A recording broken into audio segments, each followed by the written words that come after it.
Right now, it is time for one of my favorite parts of the week, and that is when we bring in Arthur Schwartz, the Food Maven, to talk about food, glorious food. Good morning, Arthur. Now, if I brought you samples, it would even be a more favorite. Well, actually, listening to what you say spurs me at various times to go home and then attempt it. That's the great thing when you converse about food. You can take what you hear and take it back and see what you can do with it. Well, that's because you're a good cook. Not everybody can do that. And in fact, in a few minutes, I'm going to talk about my. I'm going to use that old cliche, my guru, Jacques Pepin. But because he makes me go into the kitchen. Anyway, it's been hot. Yep. Need I tell you? I used to call Cornwall the Connecticut rainforest when I lived there in July and August. Anyway, so it's either drink, which doesn't require any heat, really, or eat salad. So we've been eating a lot of salad. I drink a little too, but I don't really want to turn the stove on. And I'm going to do a defense of iceberg lettuce. Now, why do I need to defend it? Because for at least 50 years, maybe more, probably more, since at least the 1960s, iceberg has been disdained by the food elite, starting with Craig Claiborne, who I admired greatly, who was a friend, actually, and was my idol, in fact, early on, until I got to know him better. Anyway, that's often the case, So, you idolize somebody, then you get to know them better, and, well, they're nice people, and I like them, but anyway, Craig really went off on iceberg lettuce all the time. And I think he's primarily responsible for its bad reputation, but, 20, 30 years later, Alice Waters also dumped on iceberg lettuce. Remember, Alice is the muse of I don't know what. She's getting a lot of publicity lately, in fact. But, I had a laugh when I read a quote of Alice's about why she didn't like iceberg. And she said, it has no season. What? This was against iceberg, that it has no season. I mean, unless, I guess, you get 3 weeks of whatever it is, and then it disappears for the rest of the year, it doesn't really please Alice. So I love the fact that it has no season. I can buy iceberg lettuce anywhere from January to December, and it's going to be exactly the same. I don't even want to know how it grows, but you get it. It's clean. It lasts in your refrigerator a minimum of a week. Not every lettuce will do that. In fact, most lettuces won't. And the fact is, it makes good eating. And, it's become even a little trendy in some circles because you go to I have friends on the Jersey Shore. You go to their places on the Jersey Shore, and they'll take you to a restaurant. They have the best wedge. A wedge? Yeah, a wedge of iceberg lettuce with some kind of dressing on it. Well, the wedge itself is the same old iceberg lettuce, which is a good thing, and it all depends on the dressing, and most of them are not to my satisfaction. But I do make wedges at home all the time. I'm not sure why you would spend $12 for a quarter of a head of iceberg that costs anywhere from 99 cents to $1.29. I don't know. How much is a head of iceberg by you? Sometimes you can get it for 99 cents, but most of the time it's buck and a half, something like that. Yeah, something like that. Whereas a head of romaine, a good head of romaine, could be double that. And don't even talk about Boston. We bought a head of Boston lettuce yesterday, only because it was only because my very pretentious supermarket around the corner doesn't sell iceberg lettuce. That's how that disdain has seeped into the culture, that the fancy supermarkets don't even sell iceberg lettuce. I have to go to like a really ordinary supermarket for certain items that I cannot get in Whole Foods or the pretentious supermarket around the corner, like Hellman's mayonnaise and iceberg lettuce. So I make a number of different dressings, and we eat a wedge at home a lot. I mean, Bob loves it with a Russian dressing, or you could call it Thousand Island, depending on what I'm adding to it.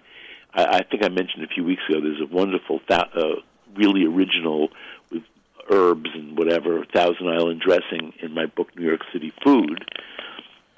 It is a New York City or New York State item. It's Thousand Islands, after all. But the chef who made it was from New York City. Bob likes that. It could be the simplest one, ketchup, like you like. Yeah. Ketchup, mayonnaise, and as I say, I add a spoonful of sweet relish. Absolutely. Relish. Absolutely, yep. Yeah, and depending on his mood, I'll even put in maybe a little of the extra juice from he wants it a little sweeter. And I also put in an extra shot of vinegar, and these days I'm using apple cider vinegar.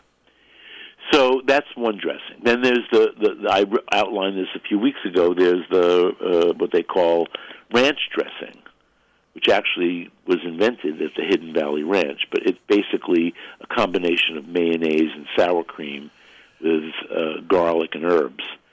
Then there's blue cheese dressing, which I make with a combination of buttermilk.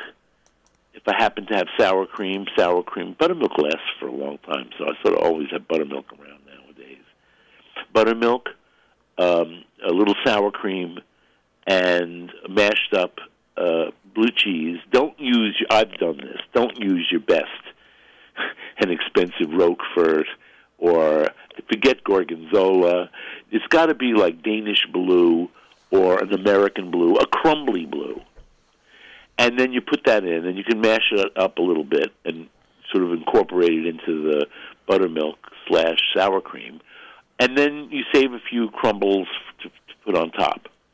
There are a lot of different gunky dressings you can put on an iceberg wedge, but truthfully, I don't think many people do this, but I like it just plain with oil and vinegar and salt and pepper.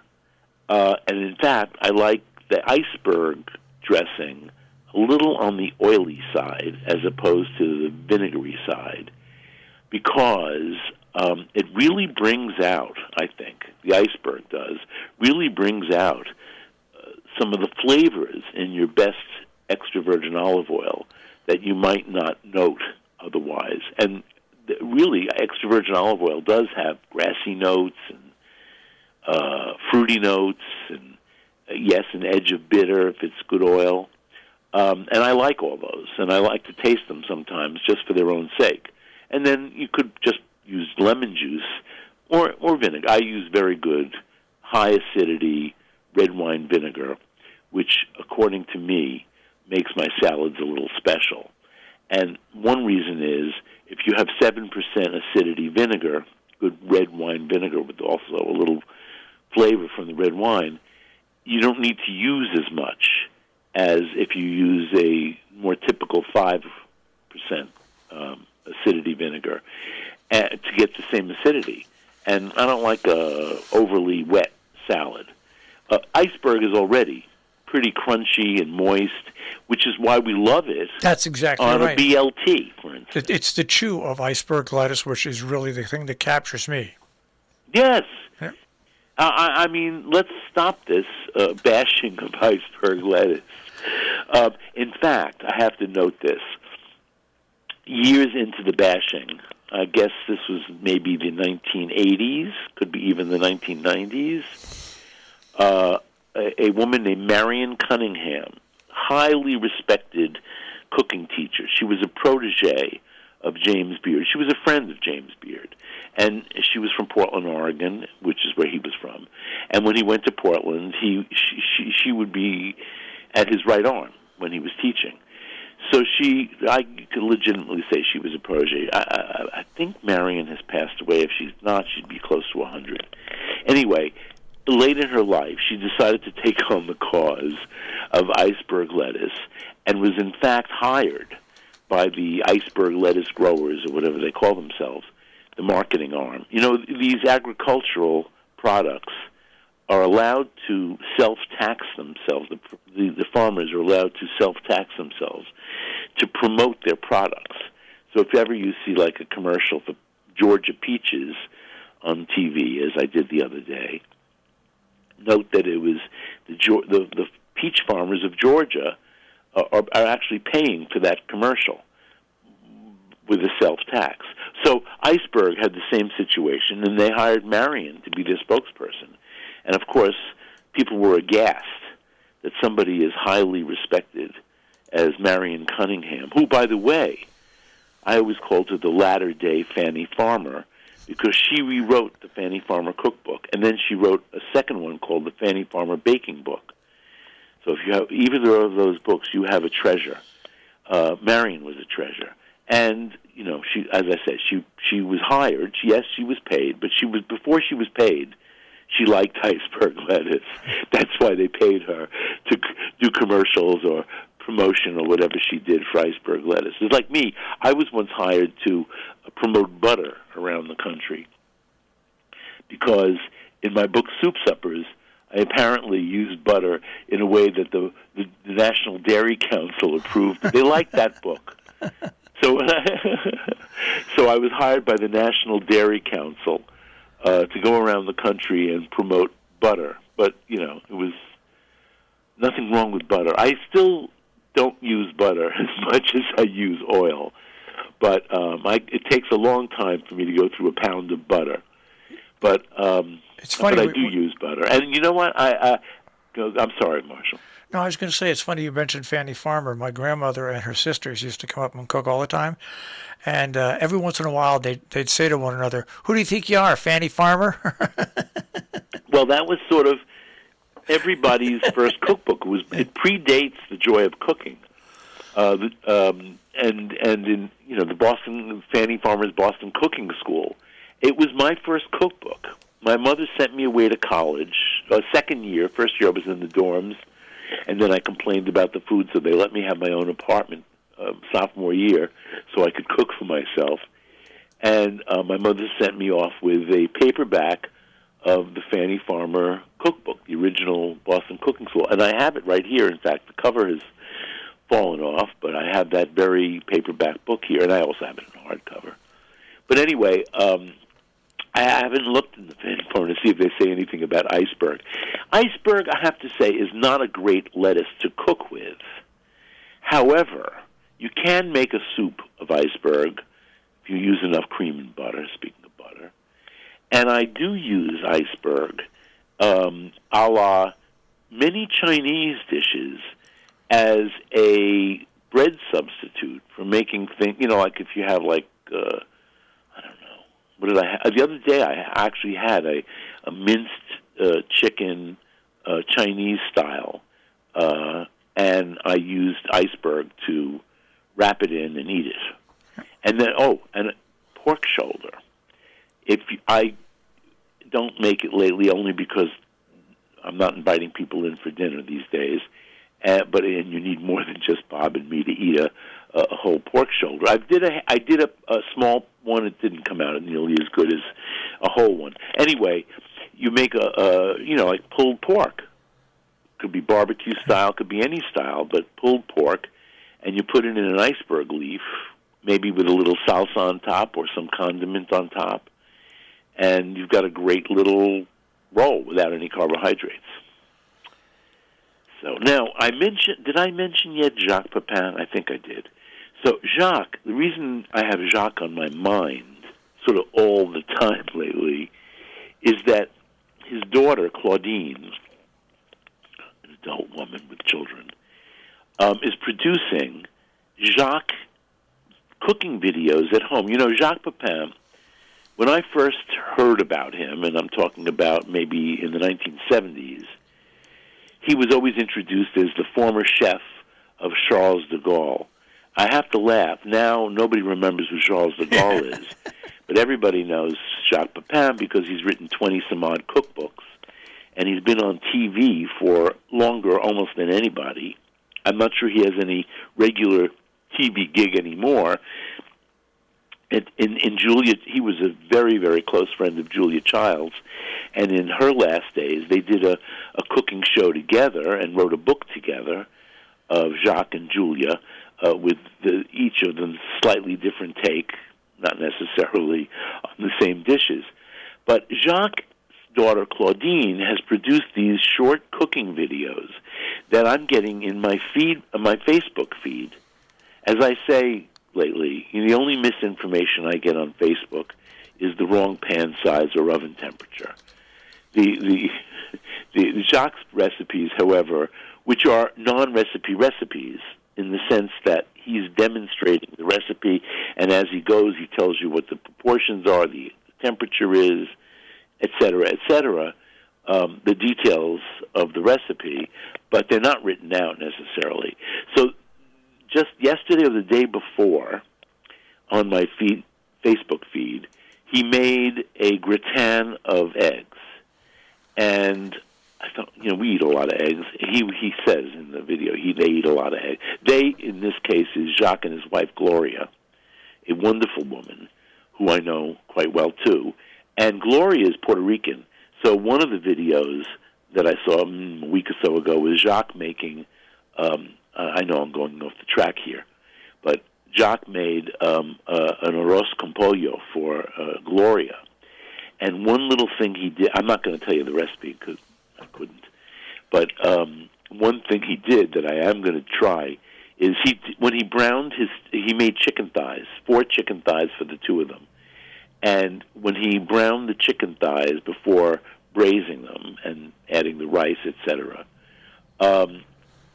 he took the skin off, and he said, I'm going to put this in the oven, the skin, and let it crisp up. It makes great crackling. And sure enough, I know it does, but I never thought to do that, so I am going to do that next time I have some chicken with the skin on, and I'm going to braise it.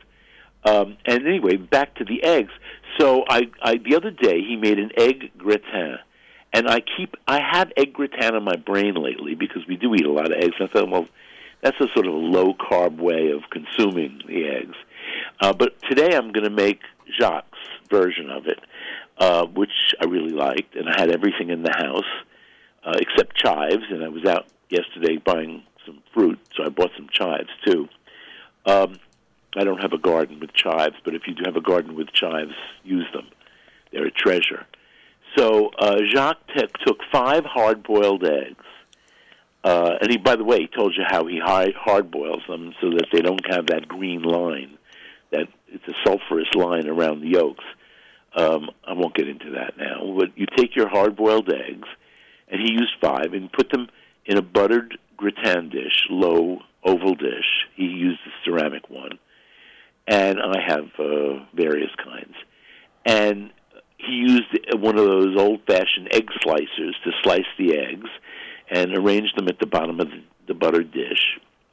Over that, he put a bechamel and he used 1 tablespoon of butter, 1 tablespoon of flour, made a little roux, added 1 cup of milk, and then 1/4 cup of heavy cream, or a couple tablespoons, he said, but it was a little more than a couple tablespoons of heavy cream. And then, I never thought to do this, but I'm going to do this today, he sliced in as this thing was coming to the boil, but hadn't yet thickened in the boil, he sliced in a couple of mushroom caps. He didn't saute them, he just sliced them right into the bechamel. He poured this bechamel, and salt and pepper, of course. I also would add, I must say, a few gratings of nutmeg, which is great with mushrooms and also great with the cheese I'm going to put on. And then he put his little bechamel over the eggs, and then he grated some Gruyere over that. Then he put in some chives, lots of chives, and finally, that was it. That was pretty much it. So, and then he stuck it under the broiler because it all had just been done and the eggs were still warm. They weren't warm, they were room temperature. But mine is probably going to be done ahead of time. So at the last minute, I'll stick it in a hot oven, like a 450-degree oven, for maybe 10 minutes. And I'm going to try to get the top a little bit brown. So I'm going to probably put the broiler on for a couple minutes. He just did it under the broiler, and it took 3 or 4 minutes, and he got even some little charred spots on the top. But remember, there's cheese in there, so the cheese will meld with the cream.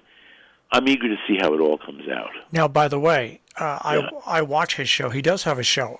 He does? It's different. I think that this year what channel? They signed on for 26 episodes. It's on American Public TV.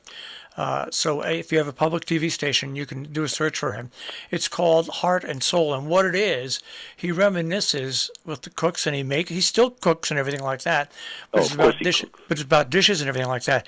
Yeah, I watch all the crazy chefs, but then I also watch him because he's just a pleasure to watch. That's all. He's total to watch his technique. Yeah. You know, I will never have that. Well, let me just say he is truly a chef. And a very accomplished chef, and just to watch him is a pleasure.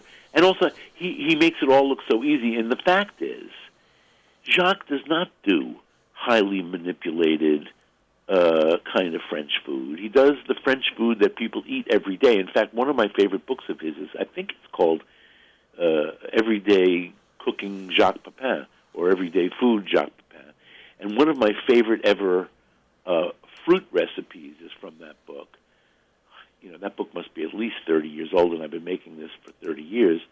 And it's peaches baked in cream. And you end up with this caramel sauce, this cream, you know, like what do they call it in New Orleans? With cream and caramel. Can't think at the moment. Yes, you can, but you can think. I'm thinking that it's not coming. Somebody in the audience is now yelling out. Senior moment. But anyway, yeah, it's a great recipe. And I think that book is still in print, by the way. I think most of Jacques' books are still in print. If you go onto Amazon, you'll find tons of them. Certainly the Julia and Jacques. By the way, yesterday was Julia Child's birthday. Yeah. Wow. And I used to have her on my radio program on WOR in New York here every year for her birthday, even when she was not in anywhere near me, but we would have her on the phone. She was a very dear person. At the end of her life, she didn't do much radio. But she, yeah. And yesterday was also the Feast of the Assumption, as well as in Italy they call it Ferragosto, which is basically the middle of the summer, and everybody's on vacation. So Ferragosto means August vacation. That's August 15th. Anyway, I'm going to make a gratin of eggs today. I don't think you need a real recipe for this. I'm going to use, let's say, but I'm going to, besides my 1.25 cups of bechamel, I'm going to use about 1/3 cup of grated Gruyere, and I have a lot of chives now, so several tablespoons of chives. And I think it's really going to be a good lunch with an iceberg salad. Well, when I first saw that you were going to talk about lettuce, my two favorite lettuce are iceberg, and I only have iceberg lettuce with my homemade what I call Marshall's Russian dressing or Thousand Island dressing, and in that salad I'll chop up some fresh chicken that I've made or turkey breast, and I'll put in some croutons and some scallions. But then my favorite, I'm been on this fetish where I take romaine lettuce and I chop it up, and all I put in it is some red onion and lots of fresh feta cheese. Oh, is it so good? That is delicious.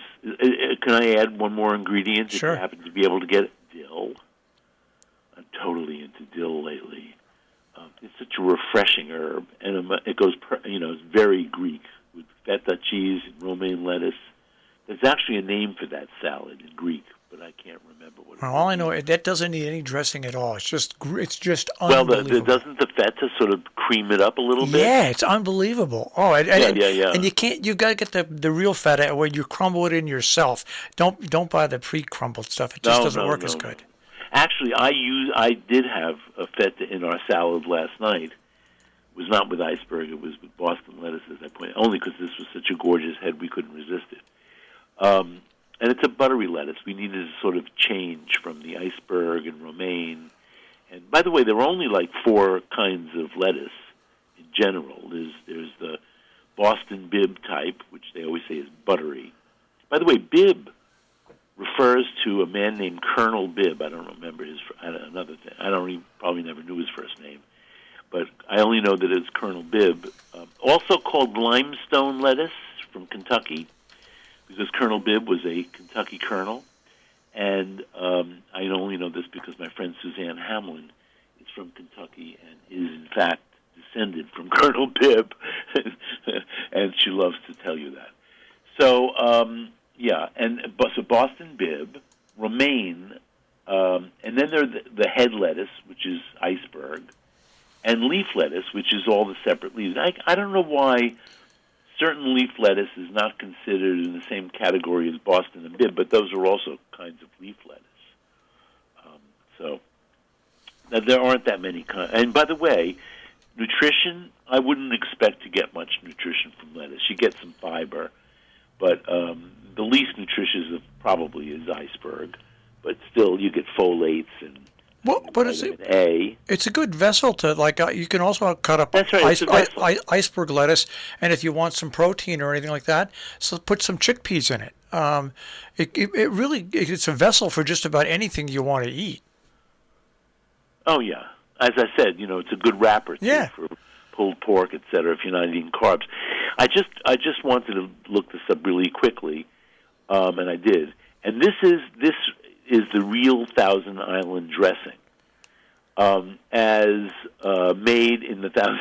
I'm not going to tell you the whole story, but it really was invented by a St. Lawrence fishing guide and his wife, who had a lot of New Yorkers from the city coming up to fish and go to the country. So just quickly, because this is really good on a head of iceberg and a wedge, for a cup of mayonnaise, a half a cup of, not ketchup, Marshall, but chili sauce. Right. Now, it's hard to find Heinz chili sauce, I find. But if you find it, buy it. It's not very much stronger than the ketchup. It is not like chili. Okay. But it is spicier. So a quarter of a cup of chili sauce or ketchup for a cup of mayonnaise. And then you add a couple tablespoons of, this is the real Thousand Island difference, minced pimento stuffed olives. A couple tablespoons. 1 tablespoon of finely minced green pepper. A tablespoon of minced chives. A chopped hard-cooked egg. And 2 teaspoons, a tablespoon at least, more than that, of finely chopped parsley. That is the true Thousand Island dressing, and as I said, perfect on a wedge. It's not really Russian dressing, but it's like Russian dressing. But I think it's the olives, the pimento stuffed olives, that really set it apart, let's say. Of course, a chopped hard-cooked egg doesn't hurt either. I'm going to try. That sounds easy enough put together. I'm going to try that. Oh, it's nothing. You just stir it in a bowl. Yeah. Yeah, I mean, and as I said, you can use ketchup, but if you find the chili sauce, try it. Okay. I like Heinz chili sauce, and it's what I like to use for cocktail sauce for shrimp. You add some horseradish and a couple dashes of Tabasco, and you're ready to go. All right, I'm going to try that now. Sometime this week. I'm going to get the ingredients and try it that way. Yeah. All right. And if you and folks out there, if you haven't had a wedge lately, you don't know what you're missing. That's it. Okay. And also BLTs. This is the season for BLTs. And I do not want a BLT with Boston lettuce. I do not want a BLT with mesclun. I do not want a BLT with kale. I want a BLT with iceberg lettuce. That's it. All right, Arthur. We'll speak to you next week. Have a good week. Take care, everyone. Take care. Eat your iceberg. All right. Bye-bye. Arthur Schwartz, the Food Maven, here on Robin Hood Radio, robinhoodradio.com, on the web.